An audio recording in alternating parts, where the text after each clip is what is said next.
Assalamualaikum warahmatullahi wabarakatuh. Nama saya Naila Alifia Zahra dari kelas S1 Akuntansi Pagi semester 2 dengan nomor absen 8 dan NIM 2429210009. Jadi di sini saya akan menjelaskan soal materi ke-9 pertemuan ke-10. Jadi di sini ada soal ke-12 1B. Ini langsung aja ke instruksinya. Yang pertama itu ada jurnal transaksi tahun 2017 itu di tanggal 1 Januari itu pembelian obligasi. Jadi diketahui nominalnya itu 400.000, jangka waktunya 10 tahun dan bunganya 6% per tahun. Jadi jurnalnya itu ada debt investment milik Stombok Corp itu di debit sebesar 400.000 dan cash di kredit sebesar 400.000. Lalu tanggal 31 Desember itu ada penyesuaian bunga tahunan. Jadi diketahui bunga dibayar setiap tanggal 1 Januari. Untuk jurnalnya itu ada interest receivable di debit sebesar 24.000 dan interest revenue di kredit sebesar 24.000. Jadi asumsi tidak ada perubahan jumlah obligasi dari 31 Desember 2017 sampai 31 Desember 2019. Investasi dianggap jangka panjang. Lalu di tahun 2020 itu ada tanggal 1 Januari itu ada penerimaan bunga. Jadi diketahui menerima bunga tahunan. Jurnalnya itu ada cash di debit sebesar 24.000 dan interest receivable di kredit sebesar 24.000. Lalu tanggal 1 Januari masih sama, itu ada penjualan obligasi. Diketahuinya itu menjual 240.000 obligasi dengan harga 112, jadi 112% dari nilai nominal. Jadi jurnalnya itu ada cash di debit sebesar 268.800. Lalu ada debt investment milik Stombok Bonds itu di kredit sebesar 240.000 dan gain on sale of investment di kredit sebesar 28.800. Lalu di tanggal 31 Desember itu ada penyesuaian bunga.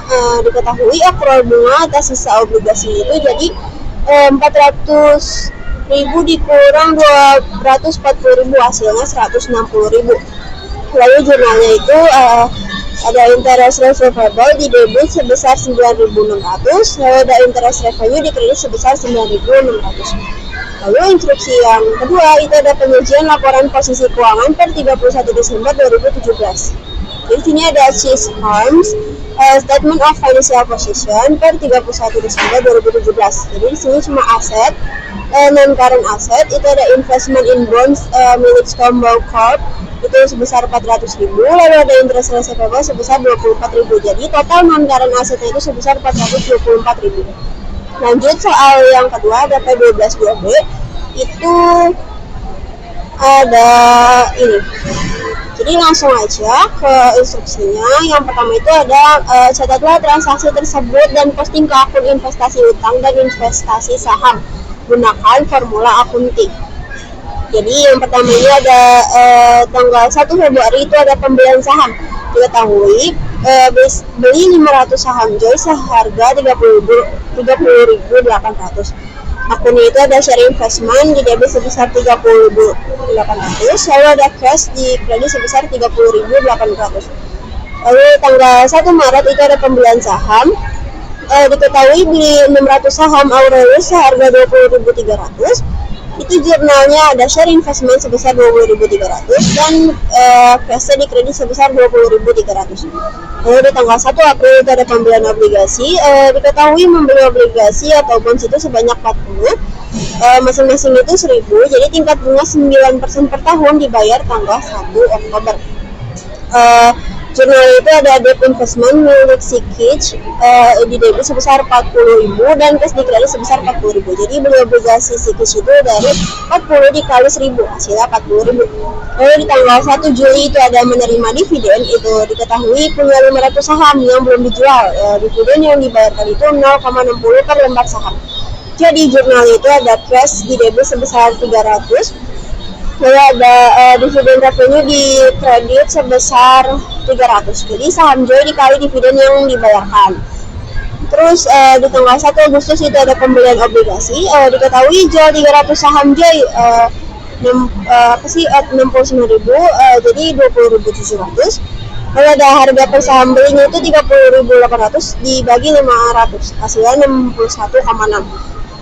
Kalau ada harga pokok penjualannya itu dari 300 dikali 61,6, hasilnya 18.480. Untuk labanya jadi 20.700 dikurang 18.480, hasilnya 2.220. Untuk jurnal milik ada cash di debit sebesar 20.700. Lalu ada share investment milik Joy itu di kredit sebesar 18.480. Lalu ada gain on sale of investment di kredit sebesar 2.220. Lalu di tanggal 1 September itu ada menerima dividen dari Aurelius. Diketahui terima dividen Aurelius itu 600 dikali 1, hasilnya 500. Jadi jurnalnya itu adalah cash di debit sebesar 600 dan dividen revenue di kredit sebesar 600. Lalu di tanggal 1 Oktober itu ada terima bunga obligasi dari Sikich. Diketahui terima bunga obligasinya itu 9% kali 40.000, hasilnya 3.600. Jadi akunnya itu ada cash di debit sebesar 3.600 dan interest revenue di kredit sebesar 3.600. Lalu di tanggal 1 Oktober itu juga ada menjual obligasi. Diketahui dulu dibeli seharga 40.000, sekarang dijualnya 44.000. Artinya ada laba penjualan sebesar 4.000. Jadi 44.000 dikurang 40.000, hasilnya 4.000. Lalu jurnalnya itu ada cash di debit sebesar 44.000. Lalu ada debt investment di kredit sebesar 40.000. Lalu ada gain on sale of investment di kredit sebesar 4.000. Lanjut, ada buku besar debt investment dan share investment. Share investmentnya itu milik Joy. Jadi di tanggal 1 Februari 2017 itu di debit ada 30.800. Lalu di tanggal 1 Agustus itu di kredit sebesar 18.480. Jadi totalnya itu 12.320. Lalu ada investment milik Aurelius itu di tanggal 1 Maret itu dia di debit sebesar 20.300. Lalu ada debt investment milik Sikich itu di tanggal 1 April itu di debit ada 40.000 dan di tanggal 1 Oktober itu di kredit sebesar 40.000. Jadi sisanya habis. Lalu instruksi yang kedua itu ada jurnal penyesuaian nilai wajar atau fair value per 31 Desember 2017. Jadi isinya ada saham Joy itu sisa 200 lembar. Harga pasarnya itu 66 per saham. Jadi terus ada nilai pasar itu 200 dikali 66, maksudnya 13.200. Lalu ada nilai buku saham sisa saham Joy itu 200 dikali 61,6, maksudnya 12.320. Lalu nilai pasar dikurang nilai buku, jadi 13.200 dikurang 12.320, hasilnya 880. Itu sama dengan untung. Jadi karena sudah dibeli 1 Agustus, awalnya itu 500 dikurang 300, hasilnya 200. Lalu 61,6 itu dari tanggal 1 Agustus yang sudah dihitung per lembar sahamnya.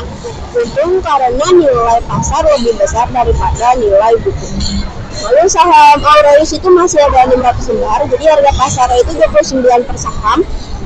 Nilai pasarnya itu 600 dikali 29, hasilnya 17.400. Lalu total nilai bukunya itu 20.300. Jadi nilai pasar dikurang nilai buku itu hasilnya 17.400 dikurang 20.300, hasilnya 2.900. Itu rugi ya. Jadi langkah ketiga itu hitung kerugian yang belum direalisasi atau unrealized loss. Jadi unrealized loss itu saham Joy dikurang saham Aurelius. Unrealized loss itu sama dengan 2.900 dikurang 820, hasilnya 2020.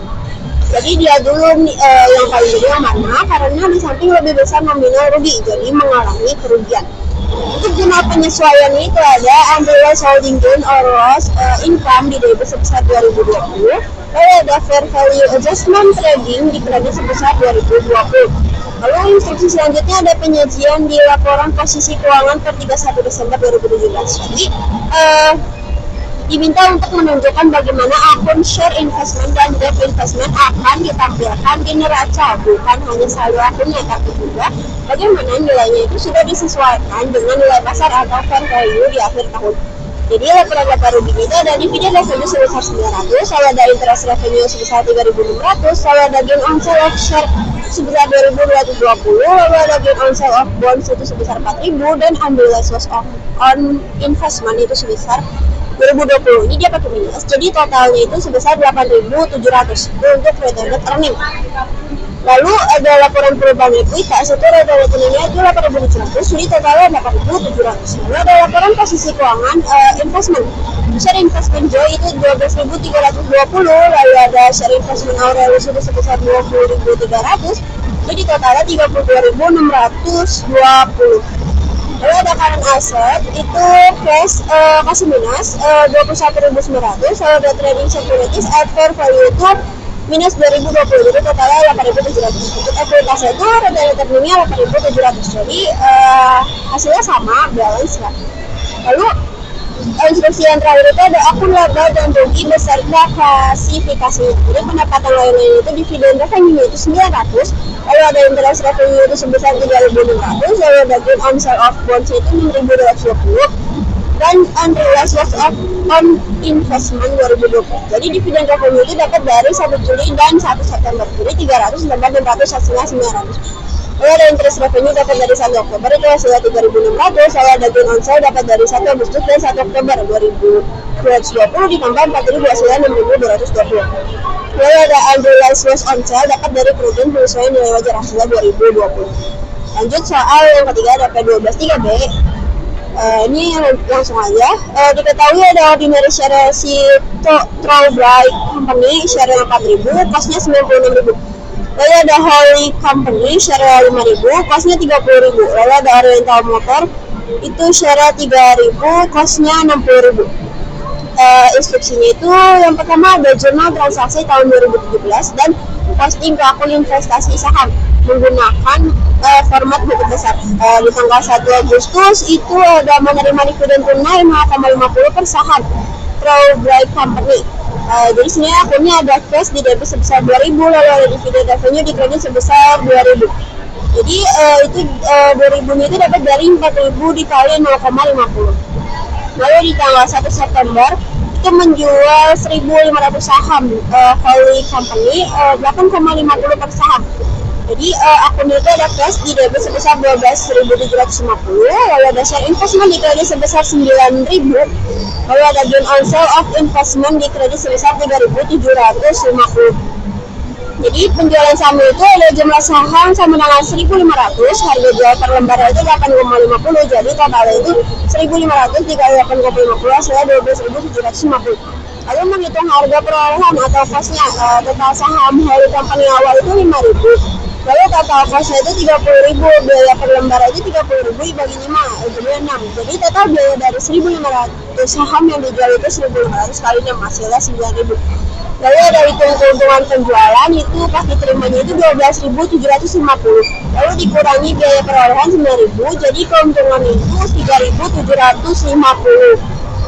Lalu di tanggal 1 Oktober itu ada menjual 600 saham dari Trowbridge Company secara tunai 30 per saham. Jadi ada akun cash di debit sebesar 18.000, lalu ada share investment di kredit sebesar 14.400, lalu ada gain on sale of investment di kredit sebesar 3.600.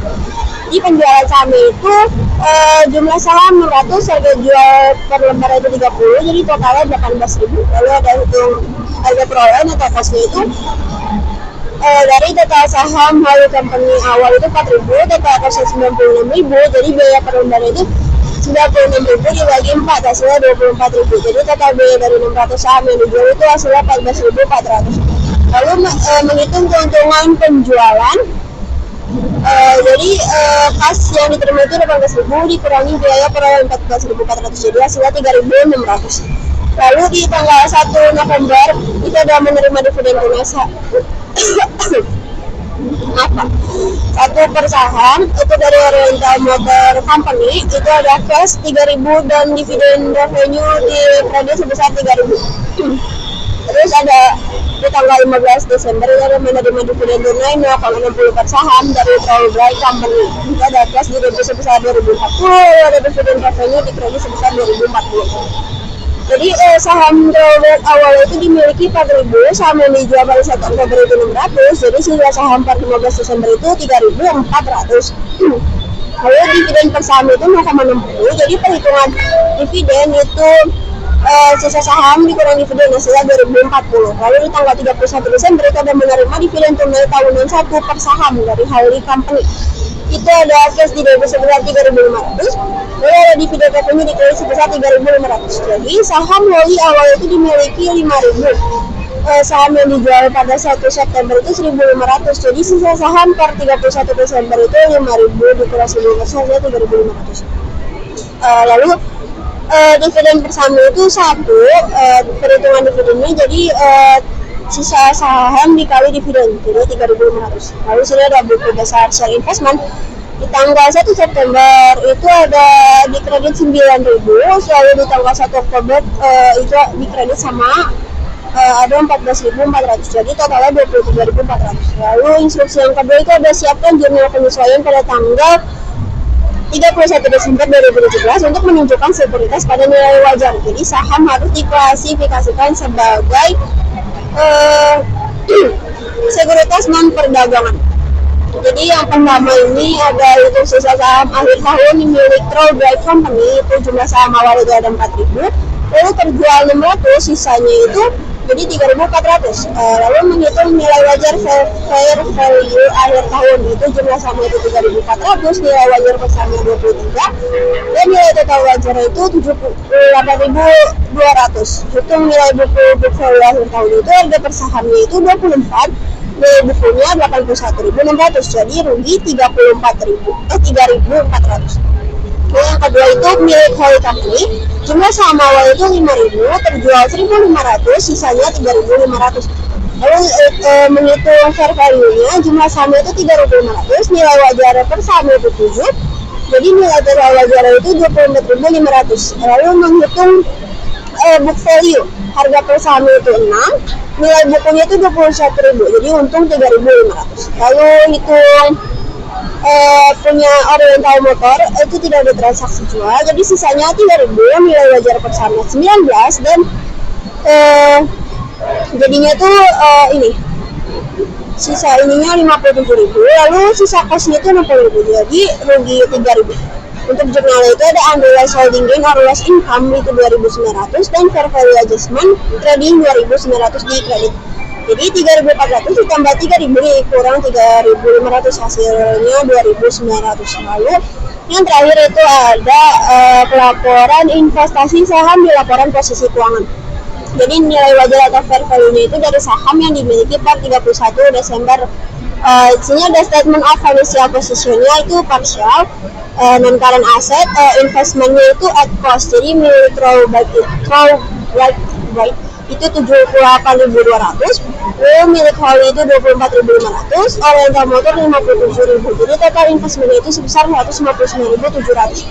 Lalu ada equity, share capital itu 2 juta, retail earningnya 1.200.000, unrealized loss on investment itu 2.900, atau minus, jadi total equity-nya itu 3.197.100. Jadi saham diklasifikasikan sebagai non-trading securities atau aset keuangan itu tersedia untuk dijual atau fair value melalui laba rugi tergantung kebijakan.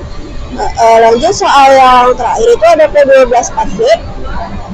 Di sini diketahui tanggal akuisisinya itu 1 Januari 2017, presentasi kepemilikannya itu 20%, harga pembelian itu 1.100.000 untuk 40.000 lembar saham. Dividen per saham itu 0,50, dibayar 2 kali, itu tanggal 30 Juni dan 31 Desember. Lalu laba bersih TD itu tahun 2017 itu 600.000, dan harga pasar saham itu 30 per saham. Jadi sini ada instruksi yang pertama itu siapkan jurnal untuk konflik untuk tahun 2017 dengan asumsi bahwa BK tidak dapat melakukan pengaruh signifikan atas Drew. Jadi gunakan metode biaya dan asumsikan saham biasa dulu diklasifikasikan sebagai non-perdagangan atau non-trading. Jadi sini ada di tanggal 1 Januari itu ada share investment di debit sebesar 1.100.000, lalu ada cash di kredit sebesar 1.100.000. Lalu di tanggal 30 Juni itu ada cash di debit sebesar 20.000, lalu ada dividen revenue di kredit sebesar 20.000. Lalu di tanggal 31 Desember itu ada cash di debit sebesar 20.000 dan dividen revenue di kredit sebesar 20.000. Perhitungannya itu ada 40.000 saham dikali 0,50 per saham, hasilnya 20.000. Mencatat penerimaan dividen dari deal. Jadi untuk mengetahui untung atau ruginya itu harga awal sama dengan harga pembelian dibagi lembar saham, hasilnya 27,5. Lalu pada 31 Desember 2017 itu harga sahamnya naik menjadi 30 per saham. Jadi selisih harganya itu 27,5 ke 30 itu 2,5. Jadi untung. Lalu yang B itu ada siapkan jurnal untuk Tweke konkret untuk tahun 2017 dengan asumsi bahwa Tweke itu dapat melakukan pengaruh signifikan atas trio. Gunakan metode ekuitas. Nah, di sini di tanggal 1 Januari itu ada share investment di debit sebesar 1.100.000, lalu di cashnya di kredit sebesar 1.100.000. Tanggal 30 Juni itu ada cash di debit sebesar 20.000, share investmentnya sama.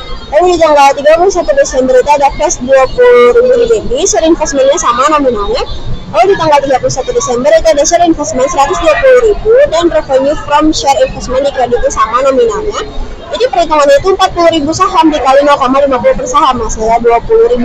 Jadi perhitungannya itu 20% dikali 600.000, 18.000 itu hasilnya 120.000. Jadi sini ada adjustment entry-nya, ada fair value adjustment 100.000 di debit dan unrealized holding gain or equity itu sama nominal 100.000. Lalu instruksi yang terakhir itu ada tunjukkan saldo akun pada laporan posisi keuangan neraca dan laporan laba rugi pada 31 Desember untuk masing-masing metode akuntansi. Jadi sini laporan posisi keuangan itu ada share investment, cost metode itu 1.100.000 dan equity metode itu 1.180.000. Lalu untuk fair value adjustment itu cost metode 100.000, equity metode nggak ada. Jadi 1.180.000 itu sama dengan nilai ini dihitung dari biaya perolehan awal 1.100.000 ditambah bagian laba yang diakui oleh Tweke 120.000 dikurangi dividen yang diterima dan mengurangi nilai investasi sebesar 40.000. Jadi dari tahun berakhir 31 Desember 2017. Jadi bagian laba bersih itu kepemilikan Tweke itu 20% dikali 600.000 hasilnya 120.000. Bagian laba ini menambah nilai investasi. Lalu bagian dividen, dia itu membayar dividen 2 kali, 0,50 dikali 2 sama dengan 1. Lalu ada total dividen draw 0,50 dikali 40.000 dikali 2, hasilnya 40.000. Jadi dalam metode ekuitas, dividen yang diterima tidak dicatat sebagai pendapatan tetapi dianggap sebagai pengembalian modal dan mengurangi nilai investasi. Maka nilai investasi dikurangi itu jadi hasilnya 1.180.000. Laporan laba rugi itu ada dividen revenue cost method 40.000 dan share of gain net income equity method 120.000. Sekian penjelasan dari saya, kurang lebihnya mohon maaf. Assalamualaikum warahmatullahi wabarakatuh.